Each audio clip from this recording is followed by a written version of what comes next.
after 3 people got stabbed at Liverpool streets in London yesterday trying to stop a mugger. I'd like to know, have you ever been a have-a-go hero? Have you got involved? You saw somebody doing something to somebody else and you weren't prepared to just stand by, you got involved. 0344 499 1000. So this is the story. 3 people were stabbed by a masked attacker during an attempted phone theft in front of dozens of people in the City of London yesterday.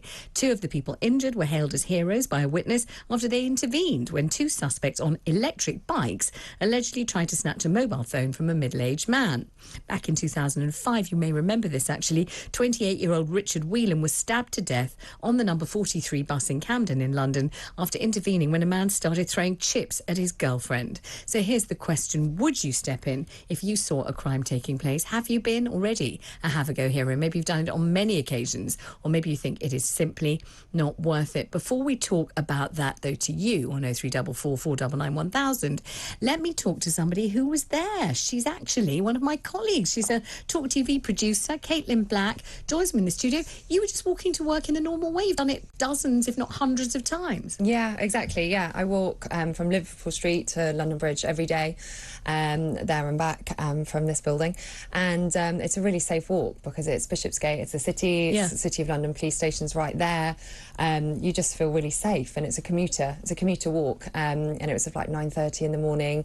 And then just the guy literally straight right in front of me had his phone snatched out of his hand by a guy on a bike.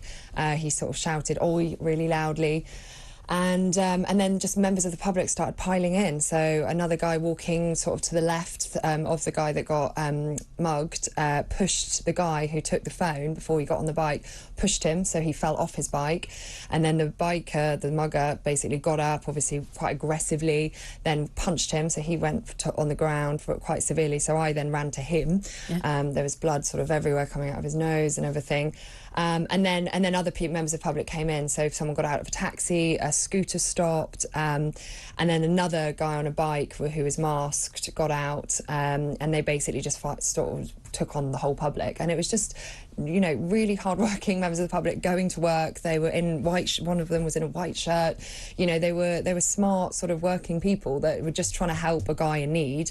And for the sake of a phone, you know, which ended up, you know, the guy who actually got mugged, I walked him to work afterwards. He came out unscathed. You know, he said it was just a really old Samsung phone. You know, they'll get 50 quid for it max. You know, and because of that, they ended up having 3 people stabbed, 2 injured, pushed on the floor. A lady was pushed over by one of them. And you know, what I couldn't see at the time when we were helping the victims, I was on the phone to the police and the ambulance, was that they had a knife. So we didn't see where a knife was. It wasn't a huge machete or anything. It must have been something from their sleeve that came out.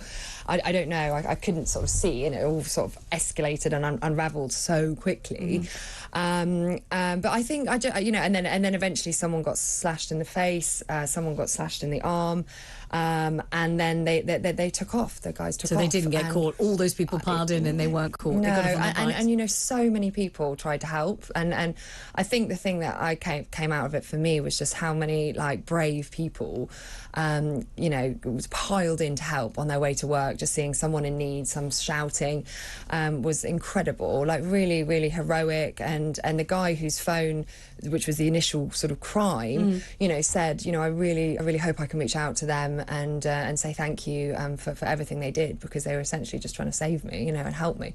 Having witnessed it, you know, you say a guy with a pristine white work shirt, professional shirt, covered in blood, and somebody, you know, knocked over, lying in the road, you're running to help them, you walk somebody to work afterwards after this mugging incident. You know, it's very jarring, it's very upsetting, obviously.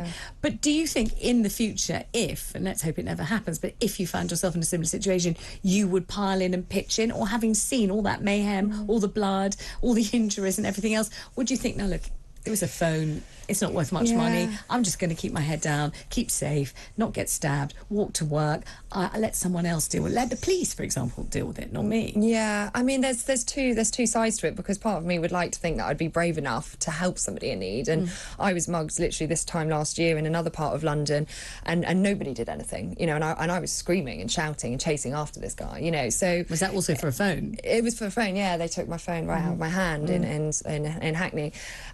And, you know, it happens a little bit more often around there, so you're a little bit more cautious. But I think, you know, in Bishopsgate, on that commuter thing, you're not, I guess. But we've all sort of learned a hard lesson now. But I don't know, I'd like to think I would. But, yeah, after seeing what I saw yesterday, that was a lot of blood shed and a lot of life, probably, you know, life injuries. Yes. Or, you know, life scarring, you know, someone on the face, you know, he'll have that on his face forever, I assume. And if he be reminded of just that. turned the other cheek. Yeah, and for the sake of a 50 quid Samsung phone, you know, I just think it's sort of, I'm in two minds about it, because I take my hat off to those people who will step in, and I'm proud of them, and I was proud of the British public and proud of those working people going about their day, who stepped in and helped somebody in need, because I think that's really heroic. But then also, you know, there's a lot of blood shed for it, like I said. So it's a hard question to answer. Yeah. Thank you very much for telling us about it. I know you were a bit reluctant, so I really, really do appreciate it.